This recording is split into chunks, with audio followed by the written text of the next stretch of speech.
ఓం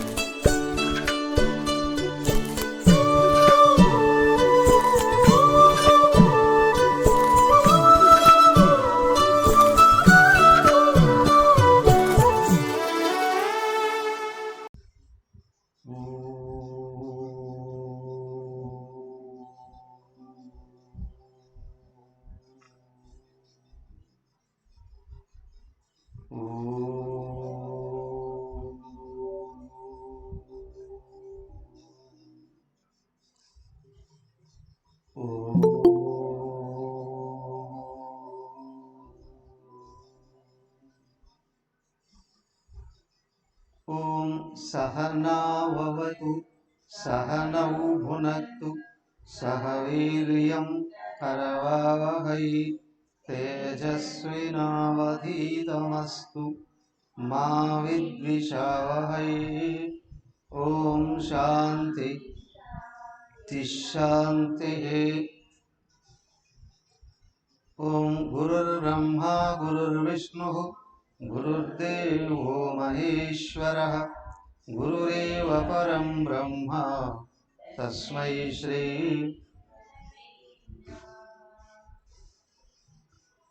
ఓం ప్రపన్నపారిజాతాయ స్తోత్రవేత్రైకపాణయే జ్ఞానముద్రాయ కృష్ణాయ గీతామృతదుజే నమః. ఓం సచ్చిదానందరూపాయ విశ్వోత్పత్యాదిహేతవే తాపత్రయ వినాశాయ శ్రీకృష్ణాయ వయం నమః. ఓం శ్రీమద్ భాగవతం పంచమ స్కందం 14వ అధ్యాయం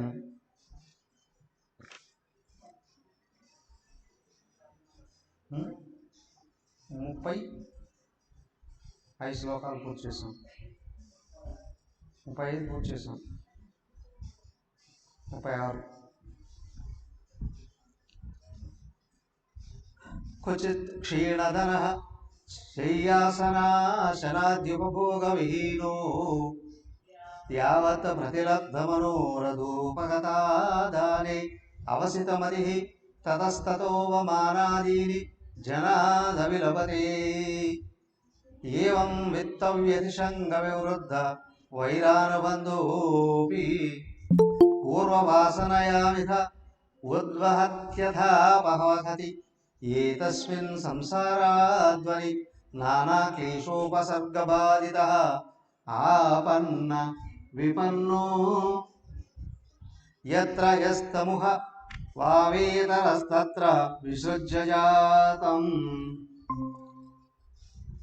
ఉపాదాయ శోచన్ ముఖ్యన్ బిభ్యద్విపదన్ క్రందన్ సంహృష్యన్ గాయన్ నక్ష్యమానః సాధువర్జితో నైవావర్తతే ద్యాపి యతహారబ్ధ ఏష నరలోకసార్ధో యమధ్వనః పారముపదిశంతి. యదిదం యోగానుశాసనం నవా ఏతత్ అవరుంధతే యన్నస్త్యదంధామునయః ఉపశమశీలా ఉపరతాత్మానః సమవగచ్చంతి. యదపి దిగి భజయితో భజయినో యజ్వినో ఏ వైరాజన్నర్షయః. కిం తు పరం వృధే శైరన్నస్యామేవ మమేయమితి కృతవైరానుబంధా యాం విసృజ్య స్వయముపసంహృతాః. ఏమైందయ్యా చెప్తూ ఉన్నాను.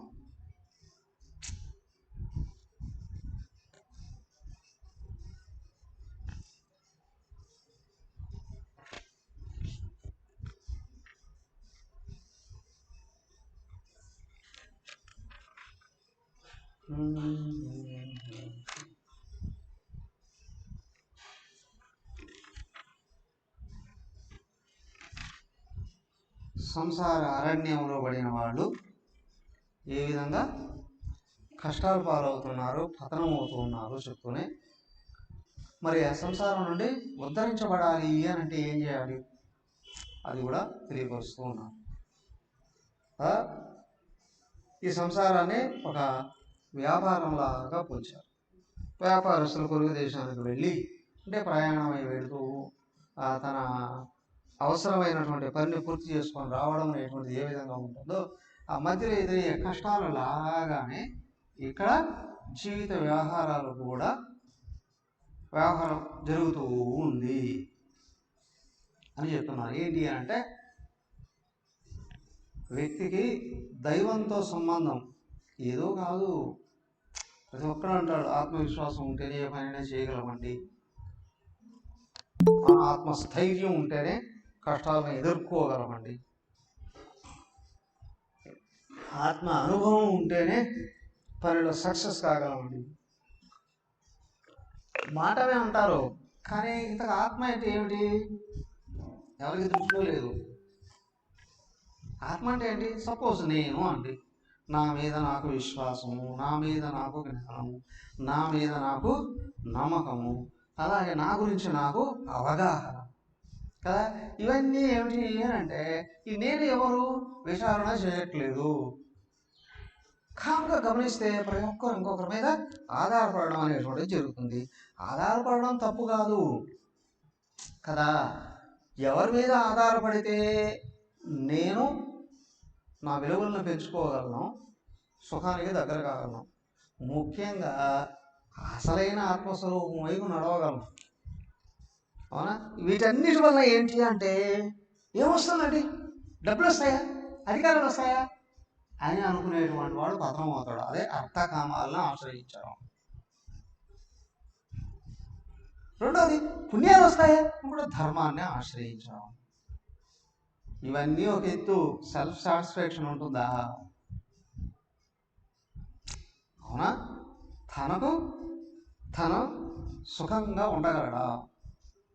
జనరల్గా అంటారు కదా, పెద్ద ఏది కొమ్ములు తిరిగిన వీరుడైనా సరే కదా, జనరల్గా ఏమంటారు, వాళ్ళ ఆవిడ లేకపోతే ఆయన కట్టుకోవడానికి బట్టలు కూడా ఎక్కడ ఉంటాయో తెలియదండి అని అన్నారు అనుకోండి. ఏమని? పూర్తిగా ఆధారపడి ఉన్నాడు ఆయన. అమ్మ వాళ్ళ ఆయన లేకపోతే చిన్న పని కూడా చేయలేరండి, ఏ పని చేత కాదండి. ఇప్పుడు ఏమంటారు దీన్ని? ఓహో, కొన్ని విషయాల్లో కొంతమంది తప్పనిసరిగా ఆధారపడతారు, అది వేరు. కానీ ఏమీ చేత కాదు అన్నప్పుడు ఒంటరిగా వాళ్ళగానే బయటకు చూసుకుంటే తెలుస్తుంది నేను ఎంత సమర్థుడో, నేను ఎంత సమర్థురాలో. కానీ ఎవరు దైవం మీద ఆధారపడుతూ ఉన్నారో వాళ్ళ అవసరాలు వాళ్ళకి తెలుస్తాయి. ఇంట్లో వ్యవహారాలు కానీ, అవునా, వాళ్ళ పిల్లలకు సంబంధించిన విషయాలు కానీ, లేదా వృత్తి వ్యాపారాలు కానీ, సమాజ సంబంధాలు కానీ ఎలా ఉంటే గొప్ప, ఎలా ఉంటే శ్రేష్టం ఎట్లా తెలుస్తుంది? అదే శాస్త్రం చెప్పేది, ఇది ప్రమాణము అని. అర్థమైందా? ఇలాగా ఉండాలండి. కొన్ని విషయాలు అన్ని భర్తకే తెలుస్తాయా లేదా భార్యకే తెలుస్తాయా? కాదయ్యా, భర్త అయితే ఏమైంది, భార్య అయితే ఇద్దరు మనుషులే కదా. అవునా? వాళ్ళకి తెలిసిందే పరమ ప్రమాణం అని ఎట్లాగా చెప్తాం? శాస్త్రంలో చెప్పారండి, ఇది అధమము, ఇది మధ్యమము, ఇది ఉత్తమము, ఇది పట్టుకోవాల్సినటువంటి విధానం. జ్ఞాత్వా శాస్త్ర విధానోక్తం కర్మకర్తుమిహార్హసి కదా. వ్యక్తి శ్రేష్ఠుడు కావాలి అని అంటే, తన మీద తనకు విశ్వాసము ఆనందము కలగాలి అని అంటే, నమ్మకము కలగాలి అని అంటే, తను చేసేది రైటా రాంగా? శాస్త్రం చెబుతుంది. శాస్త్రం అర్థం కాకపోతే గురువులు చెబుతారు, అయ్యా ఇది ఉత్తమము, కావాలంటే చూడు, ఓ శాస్త్రంలో చెప్పినట్టు చేస్తున్నాను అని అనుకున్నప్పుడు తను సుఖంగా ఉంటాడు. తను తర్వాత ఏం చేయాలి తెలుస్తుంది, తర్వాత ఏం చేయకూడదో కూడా తెలుస్తుంది. ఇవన్నీ ఒక ఎత్తు అయితే, సమాజంలోకి వెళితే కరెక్ట్ మనిషి అండి అని. అవునా కదా? వాడు ఏమి తెలియదు తాగుబోతే అయినా సరే, ఫర్ ఎగ్జాంపుల్, అవునా, వాడికి తెలుసు మంచివాడు ఎవడో, మంచివాడు కానివాడు ఎవడో, అవునా, సమర్థుడు ఎవరో అసమర్థుడు ఎవరో వాడికి తెలుసు, ప్రతి ఒక్కరికి తెలుసు. కానీ చేయడం దగ్గరకు వచ్చేటప్పటికి ఏది రైట్ ఏది రాంగు అని ఏమనిపిస్తుంది? వీటికి ఆకర్షించబడతాడు కదా. సంపదలకో అధికారాలకో భోగాలకో ఆకర్షించబడి తప్పుడు దారి తప్పిస్తూ ఉంటాడు. ఇవన్నీ ఒక ఎత్తు అయితే, తర్వాత పుణ్యాలు పాపాల దగ్గరికి వచ్చి ఆగిపోతాడు. కాదయ్యా, విధి నియమాలు అనేది శాస్త్రం చెప్తుంది. వాటిని పట్టుకున్నప్పుడు మోక్షం వైపు నడుస్తారు. మోక్షం ఏదో కాదు, పరమాత్మ లోపలే ఉన్నాడు. ఆత్మ వైపు నడిచే కొద్దీ ఆత్మవిశ్వాసం పెరుగుతుంది. నేను కరెక్ట్ అనే భావం పెరుగుతుంది. అవునా? సృష్టిలోనే అత్యంత ఉత్తమమైనటువంటి వాళ్ళు స్త్రీలు ఉన్నారా లేరా? ఆదర్శవంతమైన వాళ్ళు ఉన్నారు. సీత, సావిత్రి, అనసూయ, సుమతి, అవునా, ద్రౌపది, వీళ్ళంతా ఏమన్నారు? ఓ సృష్టిలో ఇలా ఉండాలి. శ్రీకృష్ణుడు భార్యకే బోధించింది ద్రౌపదీదేవి. వాళ్ళు ఏమంటున్నారండి? అలా వేదాల్లో వెళితే కోకలలు ఉన్నారు, అన్ని చతుర్వర్ణాలలోనూ ఉన్నారు, స్త్రీలు ఉన్నారు, పురుషులు ఉన్నారు. ఎవరు కరెక్టో శాస్త్రం చెప్తుంది. ఎందుకు అంటే మానవుల్ని తయారు చేసిన భగవంతుడే శాస్త్రాలను కూడా తయారు చేసి పెట్టాడు. ఇదయ్యా పరమ ప్రమాణము అని. కాబట్టి ఏంటి అంటే శాస్త్రం తెలిసే కొద్దీ ఏది అల్పం ఏది ఉత్తమం అనే విషయం తెలుస్తుంది. అప్పుడు వ్యక్తి ఏం చేయకూడదు, ఏం చేయాలి అనేటువంటి విషయంలో జ్ఞాత్వా శాస్త్ర విధానోక్తం కర్మకర్తం ఇహార్హసి. శాస్త్ర విధి విధానాలను బట్టి ఇది చేయొచ్చు, ఇది చేయకూడదు అనే విషయంలో జాగ్రత్తగా ముందుకెడుతూ ఉంటే వాడేమవుతాడు? అందరికీ ఆదర్శవంతమైన వ్యక్తి అవుతాడు. తర్వాత భగవంతుడి నియమాన్ని సంపూర్ణంగా అర్థం చేసుకొని అది సమాజానికి అందించేవాడినే ఏమంటారు? ఋషులు అని అంటారు. ఋషులు అంటే పుట్టుకతో గడ్డ మీసాలతో ఉంటారా? భగవద్ దృష్టిని పూర్ణ జీవన విధానాన్ని ఎదిగి నడుచుకునేటువంటి వాడు ఎవరైతే ఉన్నాడో ఆయనేనండి. అలాగా చేస్తే ముందుకెళ్ళడానికి అవకాశం ఉంటుంది. అలా కాకుండా అడుగడుగునా ఎదురవుతాయి. ఏమీ చేతగానడు, పూటకు తిండి ఉంటే చాలే అనుకుంటాం. అవునా కదా? ఇంకొంచెం చెప్తాను వచ్చిన వాడు బాగా సంపాదించాలి అని, వాడు ఇంకొంచెం ముందుకు వెళ్ళి బాగా భోగాలు పెంచాలి అని, ఇంకొంచెం వెళ్ళాడు దీంట్లో ఏం లాభం లేదు, బాగా పెద్ద పెద్ద అధికారాలు కావాలి అని. శాస్త్ర విధానంలో సత్కర్మలు ఆచరిస్తూ పోతే ఇది కూడా రైట్ కాదు, దాన్ని దాటాలి అని తెలుస్తుంది. తృణప్రాయంగా వదిలేదు. ఋషులు లేదు, రాజులు అందరూ కూడా ఏం చేశారు? పిల్లలు ఎదిగి పెద్దవాళ్ళు అయ్యారు, సమర్థులు అయ్యారు అని అంటే రాజ్య సంపదలను మొత్తం అధికారులతో పిల్లలకు అప్పచెప్పి వారిని తీసుకుని హాయిగా అరణ్యానికి వెళ్ళిపోయేవారు. అరణ్యంలో కూర్చొని తపస్సు చేసుకునేవాడు. ఎందుకు? ఈ రాజ్యాలు అధికారులు ఇవంతా అనంతమైన పరమాత్మను అందుకోగలగాలి, అది జీవిత లక్ష్యం అని. కాబట్టి ఈ సంసారం అనే అరణ్యం, ప్రపంచమే అరణ్యం. దీంట్లో సంసారం అంటే ప్రపంచం మీద ఆసక్తితో వెళ్ళేవాడికి అడుగు అడుగునా అన్ని కష్టాలు, బాధలు, మోసాలు, రకరకాలైన విషయాలు ఎదురవుతూ ఉంటాయి. అప్పుడు నాకు ఇది కావాలనుకున్నా ఎవడైనా అడ్డొచ్చాడా దెబ్బలాడుకుంటాడు. కొంచెం పెరిగిద్దా ఒకరికొకరికి, వీడిని లేపేస్తే ఆ అధికారం నాకు ఉంటుంది కదా, వీడిని తోసేస్తే ఆ సంపదలు నాకు ఉంటాయి. ఇలాంటి వాటితో చిన్న చిన్న వాళ్ళ దగ్గర నుండి అందరూ కూడా వాటికి లాలోచపడ్డారు, చేయకుండాటివి చేసి పతనం అయిపోతూ ఉంటారు.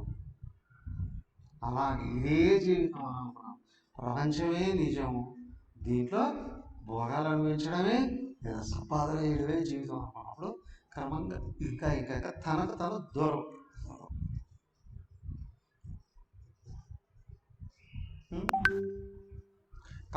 ఈ భావం ఉన్నంత వరకు చక్రవర్తులైనా సరే, పండితులైనా సరే ముందుకెళ్ళలేరు. జన్మ మరణాల్లో పడిపోతారు. ఎవరికి జ్ఞానం వస్తుందో వాళ్ళకి తెలుస్తుంది అందరిలో ఉన్న భగవంతుని గుర్తించాలి. విచిత్రం ఇది. దానికి మనసు శుద్ధ అయ్యే కొద్దీ సత్యం తెలుస్తుంది. ఇప్పుడు ఇద్దరు కొడుకులు జనరల్గా చూస్తూనే ఉంటాం. ఇద్దరు కొడుకులు అనుకోండి, తల్లిదండ్రులకు ఒకడమేపు మనసు ఉంది అనుకోండి, ఇంకొకరిని నెగ్లెక్ట్ చేస్తారు, వాడు శత్రుత్వం వహిస్తారు కదా. అవకాశం దొరికితే తల్లిదండ్రులైనా సరే నాశనం చేయడానికి వెనకాడు. ఒకవేళ ఈ జన్మలో చేయలేకపోతే పై జన్మలో వాడు శత్రువుగా పుడతాడు. ఎస్. అలాగే భర్త భార్య నెగ్లెక్ట్ చేశాడు అని అనుకోండి, లోపల కసి పెరుగుతుంది. అవకాశం చూసి గొడ్డలు పెట్టి తలకాయ పక్కల కొట్టి చంపేసే వాళ్ళు ఉన్నారు. ఈరోజే సోషల్ మీడియా చూసాం, పెళ్లి చేసుకుందంట, వాడి మీద కసితో 3 ముక్కలు చేసేసిందంట. వాడు భర్తనే 3 ముక్కలు చేసేసిందంట. నేను చిన్నప్పుడే విన్నా, తెలిసిన ఊర్లోనే. ఏంటి అంటే భార్య భర్తని ఇక్కడ గొడ్డలు పెట్టి నరికించేసిందని, 2 ముక్కలుగా చేసి పారేసింది. రాత్రే ఊరు బయటికి తీసుకెళ్ళి కృష్ణాలు పోసి తగలబెట్టి చంపేసేసింది. ఏమయ్యా, ఏమో తెలియదు, అతనిలో తప్పో ఏమో తప్పో. అవునా కదా? ఏమిటి ఇక్కడ? ఎవరు శత్రువు ఎవరు మిత్రువు? ఆ శత్రుత్వాన్ని ఈ జన్మలోనే తీసేసుకుంటారు పై కొంతమంది కదా. అదే కొంతమంది ఏం చేస్తారు, ఈ జన్మలో ఏం చేయలేకపోయినప్పుడు మధ్యంతరంగా చెడిపోయా వచ్చే జన్మలో బద్ధశత్రువులుగాను పుడతారు. బద్ధశత్రువులుగాను పుడతారు.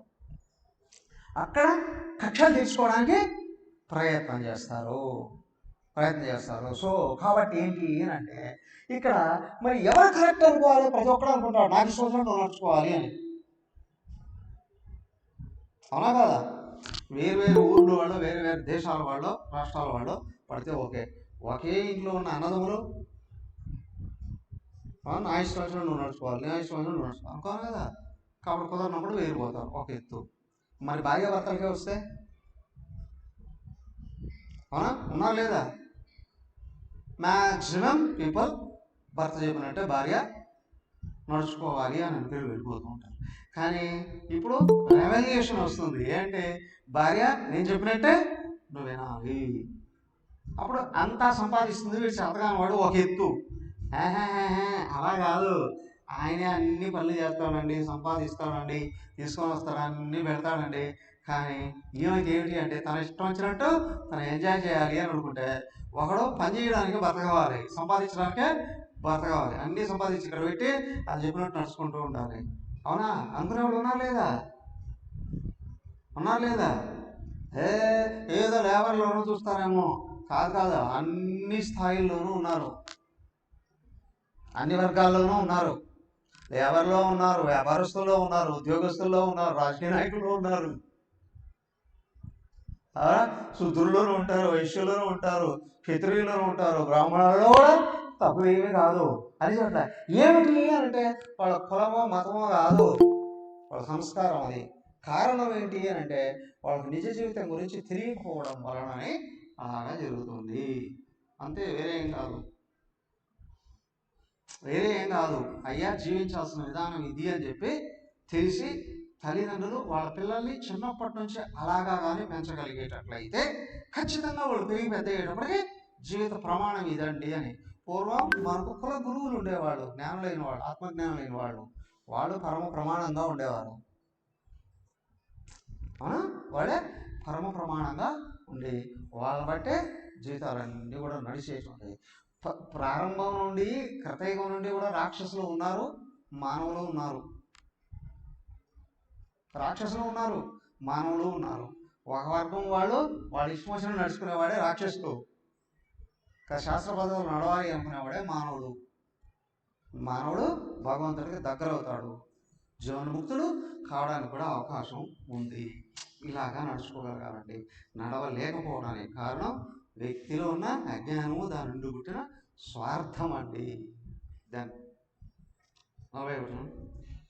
కర్మవల్లేమవలంబ్య తద ఆపద కథంచిన్నరకాద్ విముక్తః పునరప్యేవం సంసారాత్మని వర్తమానో నరలోక సార్ధముపయాది ఏవముపరి గతోపి తస్యేదముపగాయంతి చదవండి. ఆర్షభ్యస్యేహ రాజర్షేర్ మనసాపి మహాత్మనః నానవర్త్మార్హతిర్స్ను మక్షికేవ గరుత్మతః.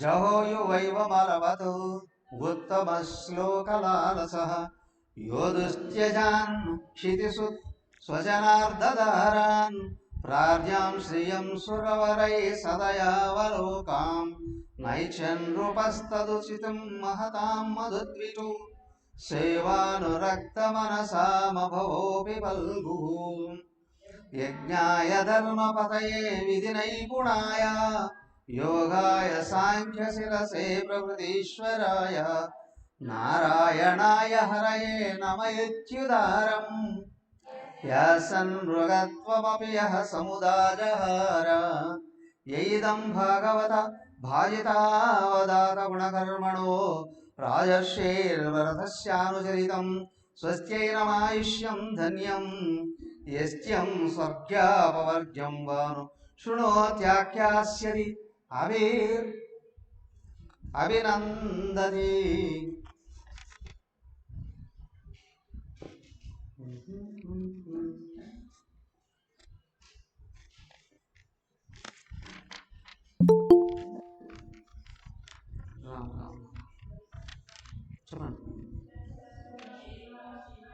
ఆత్మనాశాస్తే నకాంచన పరతైది.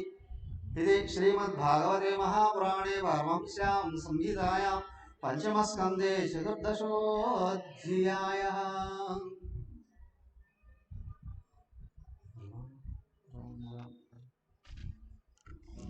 అయిందయ్యా ఇది అధ్యాయాన్ని నేను అనుకున్నా ఫస్ట్ ఇదేమిటయ్యా అంటే ఈ వ్యాపారస్తులందరూ అరణ్యాలతో ఉంటే సంసార అరణ్యం అంటే ఏమిటి అని అనుకుంటే అసలు విషయం అంతా బయటపడుతుంది. చూడండి ఎందుకు అరణ్యం అన్నారు. గజిబిజిగా ప్రగోళంగా రకరకాలైనటువంటి విష పురుగులు, క్రూర మృగాలు, అలాంటి అన్ని రకాల జీవరాశులతో కలిసి ఉంటుంది. అవునా కాదా? ప్రపంచం అంతా ఎట్లా ఉంది? అనేక దేశాలు ఉన్నాయి. అన్ని దేశాల సంస్కృతి ఒకే విధంగా ఉంటుందా? ఉంటుందండి. ఏ దేశ సంస్కృతి ఆ దేశం సరే, కానీ ఏ దేశ సంస్కృతి అయినా సరే ఆ దేశంలో వాళ్ళందరూ సుఖంగా జీవించాలి అనే విధంగా ఉంటుందా? ఎవరి దేశంలో వాడు పెట్టుకుంటున్నాడు. రాజ్యాంగం ఉంటుంది కదా. ఎందుకయ్యా? ప్రతి ఒక్క వ్యక్తి యొక్క జీవన పరిమాణము అలాగే జీవిత పరిమాణం కూడా వృద్ధి అయ్యేటట్లుగా ఉండాలి.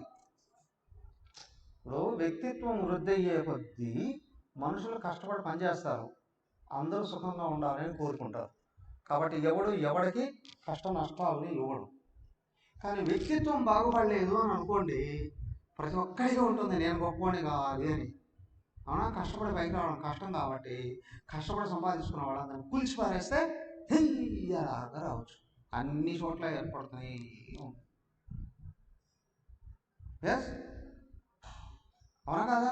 రాజకీయ నాయకులా, వ్యాపారస్తులా, ఉద్యోగస్తులా, ఎక్కడ ఏముందయ్యా రైట్గా? స్వార్థమే రాజ్యం అవుతుంది. ఎప్పుడు జీవిత పరిమాణం కానీ తెలియకపోతే, జీవిత ప్రమాణాలు అర్థం కాకపోతే.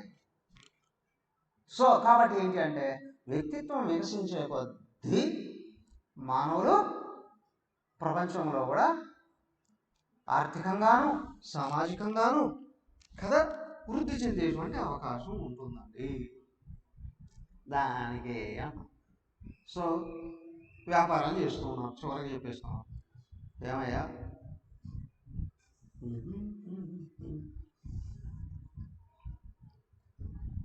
ప్రారంధ కర్మ. ఇప్పుడు ఒక వ్యక్తి వ్యాపారం చేస్తున్నాడు, కష్టపడి పైకి రావాలి అనుకున్నాడు. ఒక ఎత్తే కొంచెం వరకే అతను కానీ సమాజంలో కొన్ని బలంగానే ఏర్పడింది అని అనుకోండి, 10 మంది కలిసి ఏం చేస్తారు, వాడిని ఎట్లా దెబ్బ కొడితే మనం అందరం పైకి చేస్తాం. ఇదే పతనం అయ్యే విధానం. యద్భావం తద్భవతి. ఇతరులను దెబ్బ కొట్టాలనుకున్నావా, క్రమంగా నీ లోపల చెడిపోతూ ఉన్నావు, తర్వాత నువ్వే పడిపోతావు. కష్టపడి నేను పైకి రావాలండి, ఓకే, తెలివితేటలు కూడా పెంచుకొని రావాలండి, ఇంకా మంచిది, ఇంకా మంచిది. బాహ్యంగా ఉన్న టెక్నాలజీ పెరగాలి, లోపల పనిచేసే తత్వము పెరగాలి, అవునా, తెలివితేటలు పెరగాలి. అన్నీ కలిస్తే వృద్ధి అనేటువంటిది ఉంటుంది.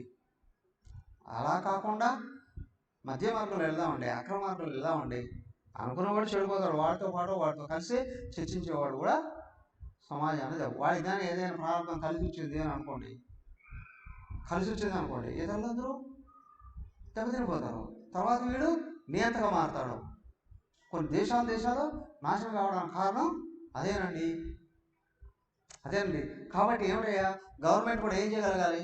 వ్యక్తి పని చేయాలి, నిరంతరం నిజాయితీగా పని చేయాలి, పైకి రావాలి అని వాళ్ళు ప్రణాళిక తయారు చేసి అందించగలగాలి. మీరు కూర్చొని తినండి, మేము అన్నీ ఉరికి ఇచ్చేస్తాం, మీకు బట్టలు ఇస్తాం, ఫుడ్ ఇస్తాం కదా, ఇళ్ళు ఇస్తాం, మరి వంట చేసుకోవడానికి గ్యాస్ ఇస్తాం, పొయ్యిలు ఇస్తాం, వంట సరుకులు కూడా ఇస్తాం. ఆ తర్వాత మీరు ఏం చేస్తారు? వీడు తిరిగి కూర్చొని ఎవరిని ఎట్లా దెబ్బ కొట్టాలా అని చూస్తాం. సోమరి పోతికే భయంకరమైన కోరికలన్నీ వచ్చేది. ఎక్కడ సోమర్థనం అవుతుందో కూర్చొని తింటున్నాడో పని చేయకుండా వాడిలోనే దుర్మార్గమైన ఆలోచనలు అన్నీ పడతాయి. వాడు అప్పుడు పెడతాడు కులాలలోను, మతాలలోను, వర్గాలలోను, అవునా, వర్ణాలలోను అందరికీ చిచ్చు పెట్టడం మొదలు పెడతాం. అందరిని దెబ్బ కొట్టి కూల్చి పారాయడానికి ప్రయత్నం చేస్తారండి. అట్లాంటి వాళ్ళు అది కాదు పెరగాల్సింది, వ్యక్తిత్వం పెరగాలి, భగవతత్వం వైపు నడవగలగాలి. సో కాబట్టి అదే అండి. అయ్యా అని చెప్తున్నాడు, ఓ పరీక్షణ్ మహారాజా, ఇదిగో ఈ భరతుడు విషయంలో సంపూర్ణ వ్యక్తిత్వం కలిగినటువంటి వాడు ఆయన, పరిపూర్ణమైన వ్యక్తిత్వం కలిగిన వాడు. ఆయన రాజ్యాన్ని కూడా అంత గొప్పగా పరిపాలన చేశాడు. భగవంతుడి యందు కూడా మంచి భక్తిని కలిగి ఉన్నాడు. అతడు చిన్న వయసు నుండే ఉత్తమమైనటువంటి కార్యకుశలత, వ్యక్తిత్వాన్ని వ్యక్తం చేశాడు. అంతేకాదు అతను చిన్నప్పటి నుండే అన్ని పనులలోనూ ఉత్తమోత్తమంగా వ్యవహరించి చివరికి అతని లోపల ఉన్న వైరాగ్యం చేత భార్యను, పిల్లల్ని, రాజ్యాన్ని కూడా వదిలేసేసాడు. చక్రవర్తిత్వాన్ని కూడా వదిలి నేరుగా అడవులకి వెళ్ళిపోయాడు. చక్కగా అక్కడ చేయాల్సింది ఏదైతే ఉందో ఆచరిస్తూ ఉన్నాడు. ఆయన అక్కడ కూడా ప్రార్థించాడట, లోకమంతా బాగుపడాలి అని చూశాడు. ఆయన మోక్షాన్ని పొందాడు కదా. అయితే ఏమైంది? చిన్న తాదాత్మ్యం వలన దెబ్బతినాల్సినటువంటి అవసరం వచ్చింది. కాబట్టి అది కూడా రాకూడదు. రాష్ట్రపతి అవార్డు గ్రహీతే టీచరు, కానీ వాళ్ళ పిల్లలకి చదువు చెప్పలేడు. మమకారం అంటే వస్తాయి, కొట్టడం, తిట్టడానికి, దండించడం. అవునా? ప్రపంచ పేరు మోసిన డాక్టరే, కానీ వాడు భార్యకో పిల్లలకో ఆపరేషన్ చేయాలంటే చేతులు వణుకుతాయి, ఏమవుతుంది ఏమో అని తాదాత్మ్యం. కానీ అది లేదా వాడు పరమాత్మయే. ఆ తాదాత్మ్యం లేదా వ్యక్తి పరమాత్మ. ఎందుకండి? చిన్న తేడా ఏంటి అంటే, తాదాత్మ్యం లేనప్పుడు ఆయన ఆత్మయే. ఆయన ఏ ఒక్కరితో తాదాత్మ్యం వచ్చిందో అందరిలో ఉన్నారనే విషయం మర్చిపోదు. ఇప్పుడు అదేగా చెప్పుకున్నాం, 2 కొడుకులు ఉంటే ఒక్క కొడుకు మీద తాదాత్మ్యం వస్తే 2వ కొడుకుని మోసం చేస్తారు. ఎస్, అవునా కాదా? ఏదో ఒక విధంగా వాడిని తక్కువ చేసి వెళ్ళి పైకి తీసుకురావడానికి ప్రయత్నం చేస్తారు. ఎస్, కారణం మమకారం. అజ్ఞానపూరితమైనటువంటి ప్రేమే మమకారం, అదే తాదాత్మ్యత. దానికి దేవుడి మీద కానీ తాదాత్మ్యత వస్తే అడుగడుగున ధర్మమే పైకి వస్తుంది. ఇట్లాగా నడుచుకోవాలి అని శాస్త్రం చెప్తుంది. కాబట్టి అట్లాగా నడుచుకోవాలి. అయితే ఇక్కడ ఏంటంటే, నాకేంటి లాభం? నువ్వు పరమాత్మగా మారుతావు, నీ వాక్కు శుద్ధి అవుతుంది, నువ్వేం చెప్తే జరుగుతావు, నీ మనసు శుద్ధి అవుతుంది, నువ్వు ఆశీర్వాదం ఫలిస్తుంది కదా, నీ వ్యక్తిత్వం శుద్ధం అవుతుంది, సమాజం నిన్ను గౌరవిస్తుంది. సొంత పిల్లల విషయంలో కూడా ఎక్కడ మమకారానికి లోను కాడంటే ఆయన ధర్మాన్ని పట్టుకుంటాడు అనుకున్నప్పుడు లోకమంతా ఆయన దగ్గరికి వస్తుంది న్యాయం కోసం. అవునా? వస్తున్నారు కదా, లోకమంతా అక్కడ తలకాయ వస్తుంది. నువ్వు మహాత్ముడు అయ్యా, నువ్వేం చెప్తే అది చేస్తాం. అధికారం ఉంది అని రావడం వేరు, వ్యక్తిత్వం ఉంది అని రావడం వేరు. అదే భగవతత్వం వేరే కాదు. ఎందుకు అంటే, నేను ఆత్మను అనుకున్నప్పుడు అందరిలో ఉన్నవాడిని నేను, అందరితో సమానం. ఇప్పుడు దేహంలో అనేక రకాల అవయవాలు ఉన్నాయి. ఒకదాని మీద ప్రేమ, ఒకదాని మీద ద్వేషం ఉంటుందా? ఇలాంటి పరిస్థితుల్లో ఉండదు. 2 చేతులు ఉన్నాయి, ఒక చేయి పని వేరు, ఒక చేయి పని వేరు. కానీ ఒక చేతి మీద తాదాత్మ్యం, ఒక చేతి మీద ద్వేషం వస్తుందా? రాదు. అలా అని 2 చేతులు నావే కదా, ఏ చేయి దేనికి వాడితే ఏంటి? మూర్ఖత్వం, మూఢత్వం అన్నట్టు. ఆ సోషల్ మీడియాలో చూస్తూ ఉంటాం. మనం డబ్బును లక్ష్మీదేవిలా కొలుస్తామా? పొరపాటుగా కాలుతో తగలడం కానీ అలాంటి రానివ్వరు. అసలు ఎడం చేతి ఇష్టం తీసుకోరు. కుడి చేతితోనే ఇవ్వు అని అంటారు, కుడి చేతితోనే తీసుకో అని అంటారు కదా. సోషల్ మీడియా చూస్తూ ఉంటాం. చూడండి, ఎక్కడ ఈ చైనా లాంటి దరిద్ర దేశాల్లో ఏముంటుంది? వాళ్ళు చెప్పు కాల్లో పెట్టుకోవడం, చెప్పులో పెట్టుకోవడం, షూల్లో పెట్టుకోవడం, డబ్బులు కాలుతో కాలు మీద దాని మీద పెట్టి ఏంటంటే పేపరే కదా అని దృష్టి. కరెన్సీ పేపరే, కానీ మనం లక్ష్మీదేవి అని చూస్తాం. లక్ష్మీదేవి కుక్కే, క్షుద్ర జంతువే, అమ్మో ఆ లక్ష్మీదేవి అంటాడు. ఎద్దు, ఓ ఎద్దును చూస్తే శివుడి వాహనం అండి అని, శివుడి వాహనం అండి అన్నాం కదా. అల్పమైన విషయాలలో కూడా ఉత్తమోత్తమైనటువంటి తత్వం చూసే సంస్కృతి మంది. ఇదే దైవీ సంస్కృతి. దానికే మన వాళ్ళు మనకు నేర్పించింది ఏంటి అని అంటే, మట్టిని పూజించడం, రాతిని పూజించడం, చెట్టును పూజించడం కదా, పందుల్ని పూజించడం, కుక్కని పూజించడం, పాముల్ని పూజించడం, తావేలు పూజించడం, పశువుల్ని పూజించడం, ఓ మృగాల. ఇదంతా ఏంటంటే అన్నిట్లో ఉన్నవాడు ఒక్కడే, వాడే నువ్వయి ఉన్నావు అనే విషయం. ఇదంతా ఏంటంటే మానవుడు పరిపూర్ణుడు కావడానికి రాచబాట, రాయల్ వే. అదే మనకు 9 అధ్యాయాలు కూడా చూపించాను. రాజ విద్య ఇది, రాజగుహ్యం, చాలా సీక్రెట్ అండి. అల్పమైన వ్యక్తిత్వాలు కలిగిన వాడికి తినడానికే పుట్టాము. కొన్ని దేశాలను కనిపించి జీవిని తింటారు. ప్రతి జీవిని పట్టుకొని తినేసి, ప్రతి జీవిని పట్టుకొని తినేసి. కారణం ఏంటి? వాళ్ళు అప్పుడే మానవ జన్మ ఎత్తారండి. మృగ స్థాయి నుండి అలాగా వ్యక్తం అయ్యారండి. మన ఋషులు చెట్టుకు కాయను కోస్తే చెట్టు బాధపడుతుందేమో, కాయ రాలితేనే తిందాము అనుకునేటువంటి వ్యక్తిత్వం. ఎక్కడండి ఆ దేశాల సంస్కృతి, ఈ దేశం సంస్కృతి? చెప్పండి. చెట్టు బాధపడుతుందేమో కాయ కోస్తే, చెట్టు బాధపడుతుందేమో, ఆ చెట్టుతో కూడా ఇంత తాదాత్మ్యం చెందున్నాడు. అది గొప్పతనం అక్కడ ఏమిటి? అందుకే ఋషులు అనాది కాలం నుండి, ఎప్పుడు కృతయుగంలో పుట్టినటువంటి వాళ్ళు కూడా ఇప్పటికే పూజించబడతారా? కదా, పూజించబడతారా? అందుకేనండి. ఓకే, చెప్పాల్సింది చెప్పేశాడు. ఆ తర్వాత మళ్ళీ ఏం చేస్తున్నాడు అని అంటే, ఈ శుకుడు ఈ భర్తలు ఎక్కడి నుంచి వచ్చాడండి, ఆయన వంశం ఏంటండి, తర్వాత ఏమైందండి డౌట్స్ వస్తాయి కదా. అప్పుడప్పుడు అడుగుతారు, ఏమండి సూర్యుడు వంశం, రాజు రాముడు వంశం ఉంది, ఎక్కడ వరకు కొనసాగిందండి? ఇప్పటికీ ఉన్నారు. ఉత్తరప్రదేశం, మధ్యప్రదేశం, అదేది బీహారు, అటువైపు సింధు నది ప్రాంతం, అటువైపు ఇంకా సూర్యవంశంలో రాజులు. మనం ఎవరో అన్నారే, రాముడు వంశంలో వాళ్ళమండి మేము. మరి ఈ ఈ వంశంలో వాళ్ళు, చంద్రవంశంలో వాళ్ళు కూడా ఉన్నారండి. ఈ మనువుకి 2 కొడుకులు ఉన్నారు, ఉత్తానపాదుడు, ప్రియవ్రతుడు అని. ఆ ఉత్తానపాదుడు వంశం అంతా సూర్యవంశంలో నడిచింది. ఈ ప్రియవ్రతుడు వంశం అంతా చంద్రవంశంగా నడిచింది. అది ఇది కొనసాగుతూనే ఉంది. ఏమండి వీళ్ళు చివరి వరకు ఎక్కడ దాకా వచ్చారంటే, రాజ్య పరిపాలన అనేది రాజమండ్రి, రాజరాజ నరేంద్రుడు అని మరే కొడుకు చిత్రాంగదుడు, అక్కడ దాకా వంశం వీళ్ళదే వచ్చిందట, చంద్రవంశం. ఆ వంశంలో వాళ్ళు శాఖోపశాఖలు అయ్యారు కదా, వాళ్ళందరూ కూడా ఇంకా చాలామంది ఉన్నారండి.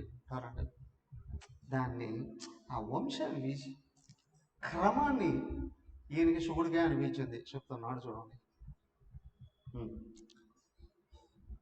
15వ అధ్యాయం భరతుని వంశవర్ణనం. భరతస్యాత్మజః సుమతిర్నామాభిహితో యముహవా కేచిత్ పాషండిన ఋషభ పదవీం అనువర్తమానం చానార్యాః ఆవేద సమామ్నాతాం దేవతాం స్వమనీషయా పాపీయస్య కలో కల్పయిష్యతి తస్మాత్ వృద్ధసేనాయాం దేవతా చిన్నామ పుత్రో భవతు అదా సూర్యాం తత్తనయో దేవద్యుమ్నస్తతో ధేనుమత్యాం సుతః పరమేష్టి తస్య సువత్సలాయాం ప్రజీహ ఉపజాతః య ఆత్మవిద్యామాఖ్యాయ స్వయం సంశుద్ధో మహాపురుష మనుసస్మారః ప్రతిహాత్ సువత్సలాయాం ప్రతిహర్తా దయాస్తవః స్తయః ఆసన్నిధ్యా కోవిదా సూనవః ప్రతిహర్తుః స్తుత్యామ భూమానావజనిజాతాం భూమ్న ఋషికుల్యాయాం ముద్గీతస్తతః ప్రస్తావో దేవకుల్యాయాం ప్రస్తావాన్ నియసాయాం హృదయజ ఆసీద్విభుః విభోరత్యాం చ పృదుః శేషణ తస్మాన్నక్తాకృత్యాం జజ్ఞే నక్తాధృతిపుత్రో గయో రాజర్షి ప్రవర ఉదారశ్రవ అజాయత సాక్షాత్ భగవతో విష్ణు జగద్రి రక్షయా గృహీతస్తత్వస్య కళా ఆత్మమత్వాదిరక్షణేన మహాపురుషతాం ప్రాప్తః. ఏమైంది ఆయన వంశం వర్ణనం అంతా ఏమైంది వరుసగా చెప్తూ ఉన్నాను. చూడు పరీక్ష మహారాజా భరతుని యొక్క కుమారుడు సుమతి. అవునా, ఇంతకుముందే తెలుగున్నాం ఆ విషయము. ఈయన వెళ్ళిపోతూ ఆయనకి ఇచ్చేసాడు కదా రాజ్యాన్ని. ఆయన అతడు ఋషభదేవుడు మార్గాన్ని అనుసరించాడు. ఋషభదేవుడు ఎవరు? భరతుని తండ్రి. ఎవరా ఋషభదేవుడు? సాక్షాత్ విష్ణుదేవుడే. చాలా సంవత్సరాలు జీవించాడండి. ఒంటి మీద స్పృహ కూడా లేకుండా జరించాడు. ఆయన మలమూత్రాలు కూడా కొన్ని యోజన 120 కిలోమీటర్ల శ్వాసను వెదజల్లేడు అండి. ఏంటి అదంతా అంటే విచిత్రం, ఏమన్నీ అద్భుతాలే. ఏదైనా భగవంతుడు కావాలనుకున్నాడు ఆ విధంగా. అంటే ఒక వ్యక్తి పరిపూర్ణుడైతే అతనిలో నుండి వ్యక్తమయ్యే ప్రతి ఒక్కటి కూడా ఏ విధంగా లోకానికి సుఖాన్ని కలిగిస్తుంది అని చెప్పడం. వ్యక్తి ఎదుగుతున్నాడు అంటే, ఫర్ ఎగ్జాంపుల్ బాగా సంగీతం నేర్చుకున్నాడు అనుకోండి, అతని నోటి నుండి ఏది వచ్చినా సుస్థిరమే అవుతుంది. మంచి నాట్యం నేర్చుకున్నాడు, శాస్త్రీయంగా నాట్యం నేర్చుకున్నాడు అండి, వాళ్ళ నటనలో ఎక్కడ నాట్యంలో చిన్న తప్పులు కూడా దొల్లవు. వేద పండితుడు అండి, 12 ఏళ్ళు వేదాన్ని నేర్చుకొని వచ్చాడు. ఆయన కళ్ళు మూసుకొని చెప్పినా తప్పులు రావు. ఎందుకు? ఆ విధంగా ట్రైనింగ్ అయ్యి ఉన్నారు కాబట్టి, సుశిక్షితులు అయ్యి ఉన్నారు అని. అలాగే ఇక్కడ ఋషభదేవుడు సాక్షాత్ పరమాత్మయే. ఆయనకు కొడుకు భరతుడు, ఆయన కొడుకు సుమతి. ఈ సుమతి కూడా ఋషభదేవుడిలాగా గొప్పవాడయ్యాడు.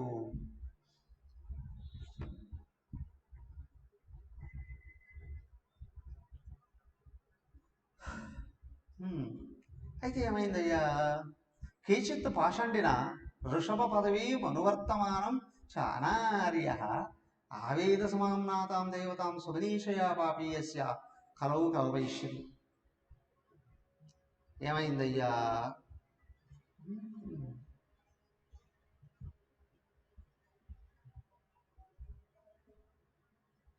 ఈ సుమతి సమయంలోనే కొంతమంది పాషండులు ఎవరు? రాటి లాంటి మనసు కలిగిన వాళ్ళు అని. ఎవరో కదా నాస్తికులు. శరీర సుఖాలే పరమం అని ఎప్పుడైతే అనుకుంటారో, అవునా, వాళ్ళ హృదయం రాయిలాగా అయిపోతుంది. వాళ్ళకి ఇతరుల కష్టాలు నష్టాలు బాధలు ఏమీ తెలియవండి. ఇతరుల కష్టాలు బాధలు తెలియవండి. నాస్తికులు అయిపోతారు. ఆ టైంలో ఉన్నారట సుమతి టైంలో, కానీ వాళ్ళు కూడా ఈ సుమతిని దైవంలాగా భావించారట. అంటే వాళ్ళ ప్రవర్తనను కూడా తొలగించుకున్నట్లే కదా. అప్పుడు వాళ్ళకు కూడా ఈయన భగవంతుడిలాగానే కనిపించాడు. ఆయన ప్రవర్తన అంత గొప్పది అని. ఆ సుమతికి వృద్ధసేన అనే భార్య యందు దేవతాజిత్తు అనే పుత్రుడు కలిగాడట. దేవతాజిత్తు అని. ఆ తర్వాత దేవతాజిత్తుకు అసురి అనే భార్య ఉందట. ఆమె యందు దేవద్యుమ్నుడు జన్మించాడట. దేవద్యుమ్నుడికి ధేనుమతి అనే ఆమె యందు పరమేష్టి అనే కుమారుడు పుట్టాడట. ఆయన సువర్చలా గర్భమున, ఎవరు పరమేష్టికి సువర్చలా గర్భమున ప్రతీహుడు అనే సుతుడు కలిగాడు. ఆ ప్రతీహుడు ఎంత గొప్పవాడయ్యా అంటే కేవలం రాజ్యాన్ని పరిపాలించడమే కాదు, మొత్తం ప్రజలకు అందరికీ ఆత్మవిద్యను బోధించేవాడు. ఏమయ్యా, ఇప్పుడు మీరు మీ ఆయు కాలంలో కూడా అనేక మంది ప్రధానమంత్రులను చూసుంటారు, అవునా? ఏమయ్యా, అందరూ ప్రధానమంత్రుల్లో గొప్పవాడు ఎవరు అంటే ఏమంటారు? మీకు తెలిసిన వాళ్ళందరిలో ఏమంటారు చెప్పండి? మీకు తెలిసిన ప్రధానమంత్రులు అందరిలో గొప్పవాడు ఎవరు అని ఏమంటారు? ముడి ముక్తకంఠంగా చెప్పేస్తారు, అవునా కాదు? ఎందుకు? ఆయన రాజ్యాన్ని అభివృద్ధి చేయడమే కాదు, అవునా, మన సంస్కృతిని వృద్ధి చేశాడు. ప్రపంచవ్యాప్తంగా భారతదేశం ఎంత గొప్పదో తెలియపరుస్తూ ఉన్నాడు ప్రాక్టికల్గా కదా. కాబట్టి ఏంటంటే ఆయనకి పరిపాలన చేయడమే కాదు, ప్రజలని మంచి మార్గంలోకి తీసుకురావడము తెలుసు. అంతేకాదు మనుషులందరూ ఒకటే అనే విషయం కూడా తెలుసు కదా. వసుధ ఏక కుటుంబం అన్న, అది ఎట్లా తెలుస్తుంది? అందరిలో ఉన్నది పరమాత్మ ఒక్కడే అనే విషయం తెలిసినప్పుడే ఈ పని చేయగలరు. పైగా భగవంతుడే శక్తిని ఇస్తాడు, ఆయనకు అనుగుణంగా నడుచుకున్నాం. భగవంతుడే జ్ఞానం ఇస్తాడు, అందరూ ఒక్కడే అని తెలిసినాం. రెండే సూత్రాలు ఇవి బాగా తెలిసిన ఆయన. కాబట్టి ఈ ఆయన స్థాయి ఇది అని అందరికి తెలియకపోవచ్చు, తెలుస్తుందా? కాదు. కానీ ఆయన అంటే ఇష్టం. ఎందుకు? ఆయన ప్రవర్తన బట్టి ఇష్టపడతారండి వ్యక్తులు ఎట్లా గొప్పవాడు. అప్పట్లో రాజులు అలాగా ఉండేవారట. ప్రతీహుడు అని ఆయన ఉన్నాడే, ఆయన నరేంద్ర మోడీ గారు ఏ దేశానికి వెళ్ళినా బహుమతిగా ఏమి ఇస్తారు? ఆ దేశానికి భగవద్గీత ఇస్తాడు. భగవద్గీతనే అందిస్తాడు ఆయన. ఎందుకు? ఎందుకంటే గొప్పది ప్రపంచంలో ఏది లేదన్నట్లే కదా, అవును కదా. వేరే ఏం లేదండి. ఈ ప్రతీహుడట అందరికి ఆత్మజ్ఞానాన్ని బోధించేవాడట, ప్రజలకందరికీ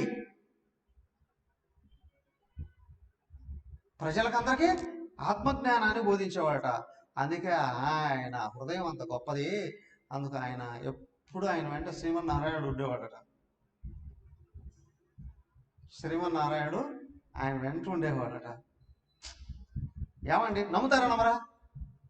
మనకు భారతం తెలుసు కదా అండి. ధర్మరాజు రాజు వల్ల వాళ్ళ పాండవుల వెంట కృష్ణుడు నడిచాడా లేడా? కృష్ణుడు నడిచాడా లేదా? నడిచాడు కదా.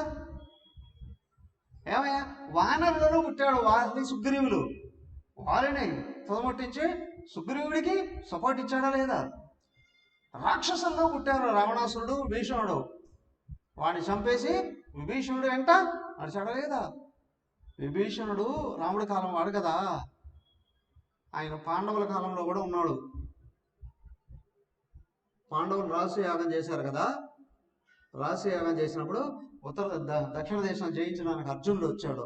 అర్జునుడు వస్తే విభీషణుడు వచ్చి కలుస్తాడు అర్జునుడిని. వాళ్ళ రహస్య యాగానికి విభీషణుడు కూడా వస్తాడు.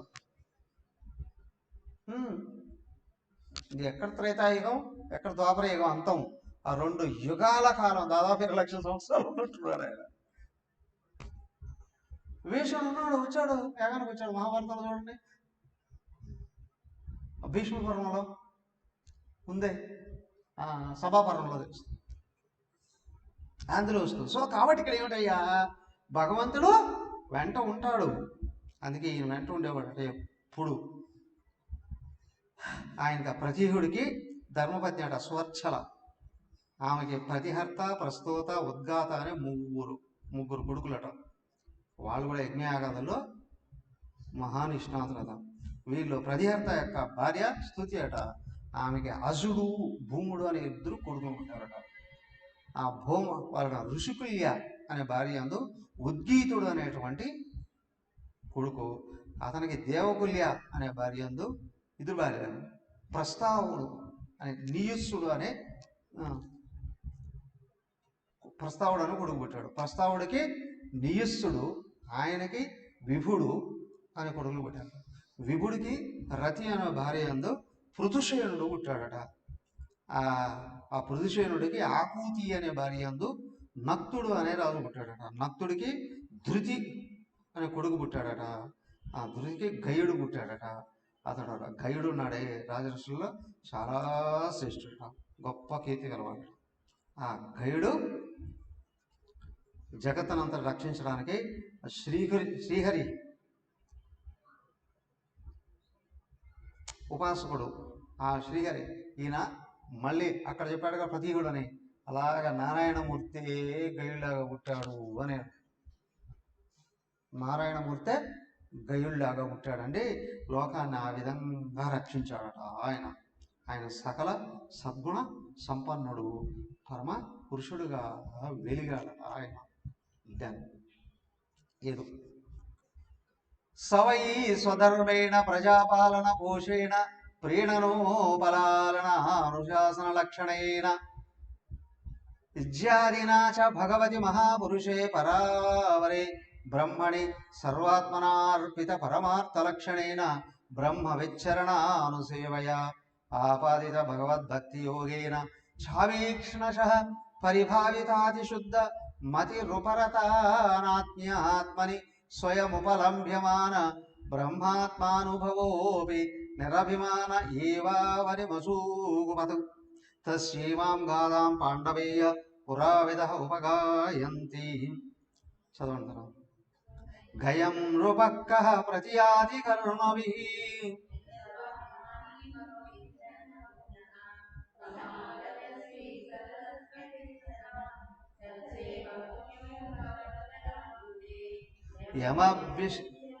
పరయాముదాస సత్యాశిషో దక్ష కన్యా సరిద్భిః యస్య ప్రజానాం దుదుహేధరాశిషో నిరాశిషో గుణవత్ సుస్మృతోథ ఛందస్య కామస్య చ యస్య కామాన్ దుదుహురాజః ప్రరదో బలిం నృప ప్రత్యంచితాయుధి ధర్మేణ విప్రా యథాశిషాం షష్టమంశవర్. ఏమైంది? ఆ గయ మహారాజుకు చాలా గొప్పవాడు, సద్గుణ సంపన్నుడు అని అన్నారు కదా. ఆయన ప్రజల్ని ఎలా పరిపాలించాలనో పర్ఫెక్ట్గా తెలిసినటువంటి వాడు అండి. ప్రజల్ని ఎప్పుడు శిక్షించాలి, ఎక్కడ ప్రేమించాలి, ఎక్కడ శాసనాలు వేయాలి, ఎక్కడ వాళ్ళని అభివృద్ధి చేయాలి అనే విషయంలో బాగా తెలిసినవాడు. బాగా ఆలోచించి నిర్ణయాలు చేయాలి. అవునా? ఆ నిర్ణయాలు ప్రజలు అనుసరించేటట్టు చేసి ప్రజలు గొప్పవాళ్ళు అయ్యేటట్లు చేయడంలో ఈయన మహా గొప్ప ధర్మవేత్తనండి. ఆయన జీవితం సంపూర్ణంగా భగవత్ సమర్పణ చేయబడి భగవంతుడిని అనుసరిస్తూ అందరిలో కూడా భగవద్భావాలని బాగా వృద్ధి చేశాడండి. చెప్తున్నాడు, అయ్యా ఓ పరీక్షణ్ మహారాజా, ఆయన రాజర్షిలాగా జీవించాడు, అందరి చేత కీర్తించబడ్డాడు, ఋషిలాగా కీర్తించబడ్డాడు. ఏమయ్యా ఆ తర్వాత ఏమయ్యా, ఈ గయ మహారాజు సమానుడు రాజు ఇంకొక లేనే లేడు. ఆయన ఇక్కడ ఆగాడు. ఆగి ఆయన గురించి ఇంకా ఇంకా ఇంకా ఇంకా వర్ణిస్తూ ఉన్నాడు. గయోపాఖ్యానం అని వస్తుందిగా, ఉన్నారా? గయోపాఖ్యానం ఎవరు? కృష్ణుడి సమయంలో వాళ్ళ వలన కృష్ణార్జునులకు కూడా యుద్ధం వస్తుందండి. చాలా గొప్పవాడు. చిన్న పొరపాటు వలన ఏమయ్యా ఆ కృష్ణుడు కోపం తెప్పిస్తాడండి. ఆ విషయం ఏంటి అంటే ఈయన యొక్క గొప్పతనం లోకానికి తెలియపరచడం కొరకు ఆ విధంగా ఇష్టపడుతుందండి. సో ఆయన చాలా గొప్పవాడండి, సకల సద్గుణాలు కలిగినటువంటి వాడండి. ఆయన గురించి వర్ణిస్తూ వేదాలను గౌరవించేవాడు, బ్రాహ్మణులను గౌరవించేవాడు, సత్కర్మలు నిరంతరం ఆచరించేవాడు, ఒకటి సర్వదేవతల్ని సంతృప్తిపరిచాడు, భూమాతను సంతృప్తి పరిచాడు గయుడు. తర్వాత యస్యాధ్వరే భగవాన్ అధ్వరాత్మా మఘోరి మాధృత్యుర్ సోమపీఠే శ్రద్ధా విశుద్ధా చలభక్తి యోగ సమర్పితేజ్యా పరమాజహార యత్ప్రేరణా మనుష్య వీరో తృణమావిదించాత్ ప్రియేత సద్య సహ విశ్వజీవ ప్రీత స్వయం ప్రీతిమగాద్గయస్య గయాద్గయత్యాం చిత్రరథ త్రయః పుత్రా బభూవ చిత్రరథ దూర్ణాయాం సప్రాణజనిష్ట తదా ఉత్కలయాం మరీచిర్మరీచేర్బిందుమత్యాం బిందుమాన్ అవాద్యత తస్మాత్ సర్వఘాయాం మధుర్నామా భవతు మదోః సుమనసి వీరవత్ వీరో రథస్తతో భోజాయాం మందు ప్రమందో జజ్ఞాతే మందో సత్యాయాం భౌవనస్తతో దూషణాయాం త్వష్టాజని ఇష్టత్వష్టుర్విరోచనాయాం విరజో విరజస్య శత జిత్ప్రవరం పుత్రశతం కన్యా చ విశూచ్యాం కిల జాతాం తత్రాయం శ్లోకః ప్రయ్యవ్రతం వంశమిమం విరజశ్చరమోద్భవః అకరోదత్యలం కీర్త్యా విష్ణుసురగణం యథా. ఇది శ్రీమద్భాగవతే మహాపురాణే పారమహంస్యాం సంహితాయాం పంచమస్కందే పంచదశోऽధ్యాయః. ఏమైందయ్యా? ఆ విధంగా గయుడు యజ్ఞయాగాదులు ఆచరించి బాగా ఆ యజ్ఞాలలో సోమరసాన్ని కూడా బాగా తాగాడట. ఎవరు? ఇంద్రుడు. ఇంద్రుడే మత్తు కలిగిందంట ఈయన ఇచ్చినటువంటి ఆ సోమరసాన్ని తాగి. అంటే అంత ఎక్కువగా ఇచ్చాడండి. ఎక్కువగా ఇచ్చాడు, ఒకేసారి గ్లాస్ పెద్ద మగ్గుకి ఇచ్చాడా? కాదు, అనేక రకాల యజ్ఞాలు చేశాడండి. ఆ తర్వాత ఏమైందయ్యా? వీళ్ళు ఉన్న భక్తి భావాలను చూసి ఈయన యజ్ఞ ఫలాల్ని యజ్ఞేశ్వరుడు ఎవరు? మహావిష్ణువే స్వీకరించాడండి. మహావిష్ణువు సంతృప్తుడయ్యాడండి. అవునా? ఆయన సంతృప్తి చెందడం వలన సకల దేవత బ్రహ్మాది సకల దేవతలు పశువులు పక్షులు అన్నీ కూడా తృప్తి చెందాడండి. దానికే మనము భోజనం చేసేటప్పుడు ఆపోషణ తప్పనిసరిగా చేయాలండి. ఒకటేమో మంత్రం చెప్పడం వలన ఆహారం శుద్ధి అవుతుంది అని. ఎందుకంటే మనం తినే ఆహార పదార్థాలు భూమిలో పండి, అవునా, ఆ రైతు దగ్గర నుండి, రైతే ఏంటి కూలీల దగ్గర నుంచి కదా పనిచేసేదంతా ఎవరు?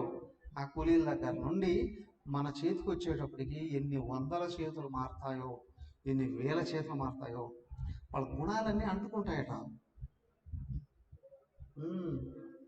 గుణాలు అంటుకుంటాయట ఆహారం. ఇప్పుడు వస్త్రం ఉంది అని అనుకోండి, అది ధరించిన వ్యక్తి మహాత్ముడు అయితే అది తీసుకొని తలకు అద్దుకుంటాం, కళ్ళకు అద్దుకుంటాం. అదే ఒక నీచుడు వేసుకుంటే చేత్తో కూడా తగలరు కదా, అవునా కదా? ఏమయ్యా, అది పత్తే ఇది పత్తే కదా. మహాత్ముడు ధరించిన వస్త్రాన్ని పరమభావనంగా కదా. ఇప్పుడు దేవతల విగ్రహాల మీద కదా వేసినట్టువి శేషవస్త్రాలు అంటే అని అంటారు. ఎంత పరమ పుణ్యప్రదంగా చూస్తాము. అలాగే ఈ ఆహార పదార్థాలు కూడా ఎంతమంది చేతులు తగులుతున్నాయో ఆ భావాలన్నీ వాటికి అంటుకుంటాయట. దానికి ఆపోషణ, దానికి వండేటప్పుడు కూడా గృహిణి నామస్మరణతో వండుతూ తర్వాత ఆపోషణ చేసి స్వీకరించినప్పుడు వాటి దోషాలు వెళ్ళిపోతాయి. అంతేకాదు స్వాహాకారాలు చెప్తామే, ఆ స్వాహాకారం ఒక్కసారి స్వాహాకారం చెప్తే కొన్ని కోట్ల దేవతలకు సంతృప్తి కలిగింది. ప్రశ్నోపల చేతిలో ఉంది. కోట్ల దేవతలు సంతృప్తి చెందారు. అలాగా ఈయన ఎవరు? గైడు ఉన్నాడే ఎక్కడ? త్రిమూర్తుల దగ్గర నుండి సర్వదేవతలు, సర్వ మానవులు, పశువులు, పక్షులు, క్రిమి కీటకాదులు కూడా సంతృప్తి కలిగించాడట. అదేనా అండి? అదేనా అండి?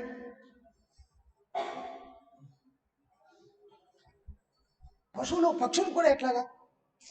ఒక పుణ్యకర్మ చేసినప్పుడు ఆహారం కింద పడతాయిగా. ఎన్ని పక్షులు వస్తే తింటాయి, ఎన్ని పశువులు వచ్చి తింటాయి, ఎన్ని మృగాలు, అఫ్కోర్స్ కుక్కలు లాంటివన్నిటి కూడా వస్తాయి, సర్వజీవరాశులు వస్తాయి కదా. వాటికి అన్నిటికి కూడా ఆహారం ఉంటుంది కదా అండి. ఆ విధంగా ఆయన సృష్టిలో ఉన్న సర్వజీవరాశులు, ఆయనే కదా అప్పుడు మొత్తానికి రాజు. భూలోకానికి అంతటికి రాజు, సర్వ జీవరాశుల్ని సంతృప్తి పొందించాడు. అందుకే అతను సమానమైన వాడు ఇంకొకరు ఎవరు లేరండి. ఆ గయుడికి ఆయన భార్య గయంతి అట. ఎవరు పేరేమైనా మార్చుకోండి.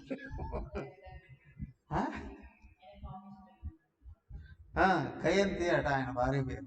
ఆమెకు 3 కొడుకులట, చిత్రరథుడు, సుగతి, అవరోధనుడు అట. ఈ ముగ్గురులో చిత్రరథుడికి ఆయన ధర్మపత్ని ఊర్ణ సమ్రాట్ అనే కొడుకు పుట్టాడట. ఈ సమ్రాట్కు అతని భార్య ఉత్కల, ఆమెకి మరీచి అని పుత్రుడు పుట్టాడట. మరీచికి బిందుమతి ఎందు బిందుమానుడు పుట్టాడట. అతనికి సరఘ అనే భార్య ఉందట. మధువు అనేవాడు పుట్టాడట. మధువుకు సుమన ఎందు వీరవ్రతుడు పుట్టాడట.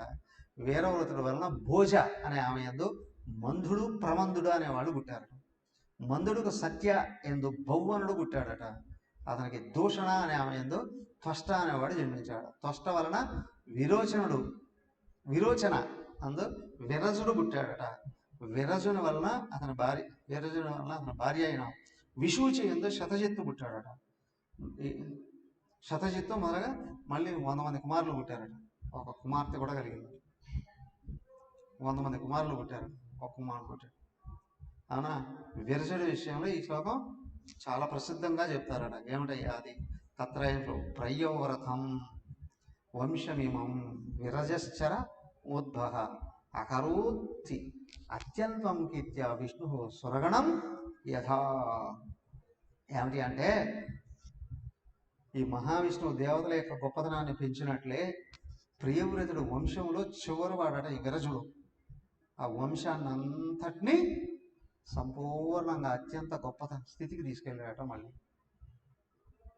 విరజుడు అనేవాడు ఆ విష్ణువులాగా అంత గొప్పగా జీవించాడండి అని చెప్తూనే తర్వాత ఏమైందండి అంటే, ఈ భూమి మొదట పుట్టినప్పుడు ఒకటే గోళం కదా. ఈ భూమి ఎట్లా తయారైంది, ఆ తర్వాత ఇది ఖండాలుగా విభజించబడింది కదా, ఖండాలు దేశాలు కదా, ఇది ఎలాగా విభజించబడింది అనేటువంటి విషయాన్ని ఇదిగో నెక్స్ట్ అధ్యాయంలో చెప్పబోతున్నాం. శ్లోకం చదివిద్దాం.